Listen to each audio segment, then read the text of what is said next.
বিশেষকৈ আজি আমাৰ গণৰক্ষা পাৰ্টিৰ পৰা জিকি অহা MCL তথা AJM ঘনশ্যাম দাসৰ সম্পৰ্কত বিভিন্ন ছ'চিয়েল মিডিয়াত বা আমাৰ ইলেক্ট্ৰনিক মিডিয়াবিলাকত বা পেপাৰত এনেকুৱা ধৰণৰ কিছুমান কথা আহিছে যিখিনি সম্পূৰ্ণ অসত্য আৰু সম্পূৰ্ণ অশুদ্ধ।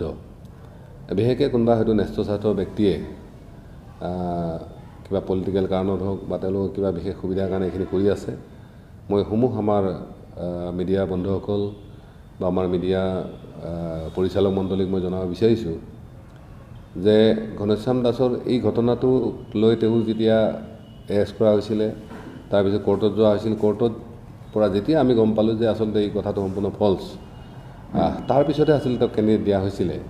আৰু আজি তেওঁ যেতিয়া এটা দায়িত্ব ল'ব গৈ আছে, সেই সময়ত আমাৰ সকলোৰে প্ৰয়োজন আছিল তেওঁক আশীৰ্বাদ কৰাৰ, ৰাইজৰ সেৱা কৰাৰ সুযোগ দিয়াৰ। কিন্তু সেইখিনি সময়তে এই ধৰণৰ নিউজটোৰ জৰিয়তে বিভিন্ন ধৰণৰ এটা বিভ্ৰান্তি ওলাইছে। মই বিশেষভাৱে আমাৰ যিসকল শুভাকাংক্ষী সমৰ্থক আছে বা ঘনশ্যাম দাসৰ পৰিয়ালৰ পৰা গোটেইখিনিকে মই এটা কথাই কৈছোঁ যে এইখিনি সময়ত নিজক শক্তিশালী কৰাৰ বাহিৰে বা নিজক মনোবল অটুট ৰখাৰ বাহিৰে বেলেগ কথা চিন্তা কৰাৰ কোনো দৰকাৰ নাই। সমস্ত আমাৰ পাৰ্টি ৰাইজ আপোনাৰ ওচৰত আছে বা আমাৰ যিসকল শুভাকাংক্ষী সমৰ্থক তেওঁলোকে এইটো লৈ যথেষ্ট দুখ পাইছে। মই তেওঁলোকক কৈছোঁ যে অলৰেডি DNA পৰীক্ষাও কৰা হৈছিলে, তাতো এইটো যে ফল্ছ কেছ এইটো ওলাইছে।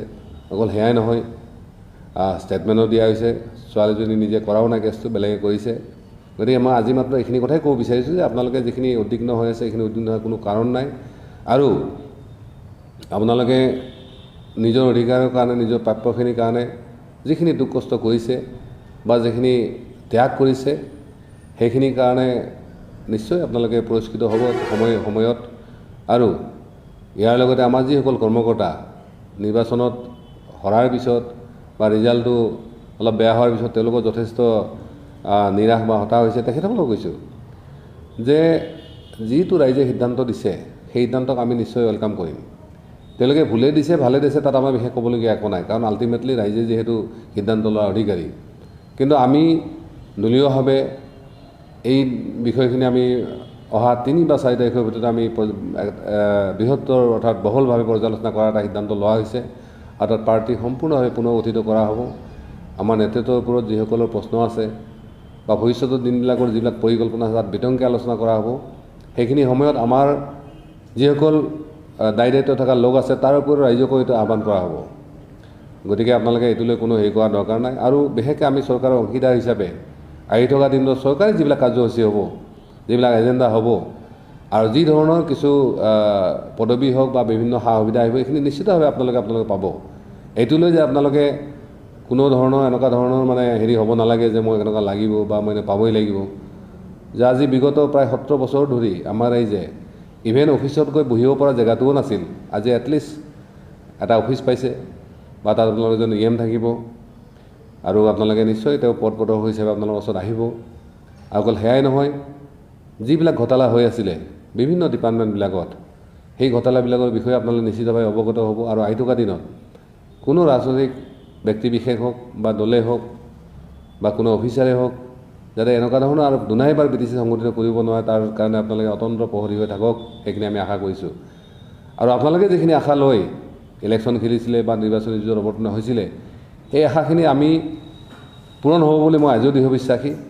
ভাষাৰ ক্ষেত্ৰত মই কৈছোঁৱে যে অলৰেডি আমাৰ কথা হৈছে যে অসমীয়া ভাষাটো BTCত প্ৰথম আৰু প্ৰধান ভাষা হৈয়ে থাকিব বড়ো ভাষাৰ লগতে। দ্বিতীয়তে মাটিৰ সম্পৰ্কতো অলৰেডি আমাৰ প্ৰমোদ বড়ো ডাঙৰীয়াই কৈছে ভাষণত, আৰু আমাৰ কথাও হৈছে যে মাটিৰ যিখিনি বিষয় আছে সেইটো নামজাৰিৰ ক্ষেত্ৰত হওক, ট্ৰেন্সফাৰৰ ক্ষেত্ৰত হওক আৰু পাট্টাৰ ক্ষেত্ৰত হওক, এইখিনি আমি নিশ্চিতভাৱে খুব শীঘ্ৰে আমি এটা যুগান্তকাৰী হয়তো পদক্ষেপ ল'ব পাৰিম। আৰু লগতে আৰু বাকী যিবিলাক ৰাজ্যৰ যিখিনি উন্নয়নৰ যিখিনি সমস্যা আছে, অলপ চৰকাৰখন গতি লগাৰ লগে লগে নিশ্চিতভাৱে সেইখিনি যাতে হয় তাৰ কাৰণে আমাৰ যিখিনি প্ৰচেষ্টা সেইখিনি নিশ্চয় অব্যাহত থাকিব। ৰাজনৈতিক আক্ৰোশ আৰু হয়তো তেনেকুৱা ধৰণৰ ব্যক্তিগত স্বাৰ্থৰ কথা আছে, এইটোৱে আছে, তাতকৈ মই বেলেগ একো দেখা নাপাওঁ। এইটো হয় যে আজি চাওক, হয় আমি চৰকাৰ গঠন কৰাৰ লগে লগে কিছুমান লোক আছে যিসকলে হয়তো BTCত সদায় সমস্যা হৈ থকাই বিচাৰে। মই আগতেও কৈছোঁ, তেখেতসকলেও কৈছোঁ যে BTC প্ৰেক্ষাপটটো সম্পূৰ্ণ বেলেগ, অসম বা ভাৰততকৈ সম্পূৰ্ণ বেলেগ। অসম ভাৰতত বিজেপি কি কৰিছে নকৰিছে সেইটো বেলেগ কথা, কিন্তু BTC প্ৰেক্ষাপটত বিজেপি হওক বা UPPL হওক বা গণৰক্ষা পাৰ্টি হওক ইয়াত একলগ হোৱাটোত মই ভাবোঁ ইয়াত কোনো এনেকুৱা মানে কিবা নীতি বিৰুদ্ধ বা এনেকুৱা পাপৰ কথা কোনো কাৰণতে নহয়। কাৰণ আমি সদায় BTC ৰাইজৰ বিগত কেইবা দশক ধৰি তেওঁলোকে যি জ্বালা যন্ত্ৰণাৰ মাজত আছিলে বা তেওঁলোকে হেৰুৱাই মানে একেবাৰে সৰ্বচন্ত হৈ গৈছিলে, এইখিনি সময়ত কিছু হ'লেও আশাৰ এটা মানে ৰেঙনি দেখা দিছে।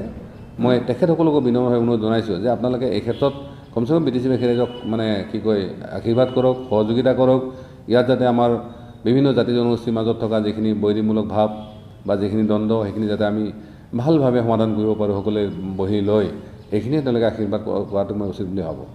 কালিও আমাৰ টকশ্বত কৈছোঁ যে 21ত যদি কিবা অসমত ৰাজনৈতিক পৰিৱৰ্তন হয় তেতিয়া অলপ কথাটো বেলেগ হ'ব পাৰে, কিন্তু আজিৰ দিনত কমচে কম এইটো নিসন্দেহ থাকক যে এতিয়া আৰু কোনো হাগ্ৰামা মহিলা চৰকাৰ হোৱাৰ কোনো সম্ভাৱনাই নাই।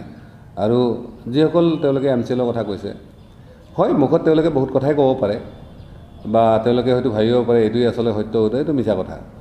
কাৰণ আজি BJPৰ ক্ষেত্ৰত হওক বা UPPLৰ ক্ষেত্ৰত যিখিনি মই দেখিছোঁ বা জানিছোঁ,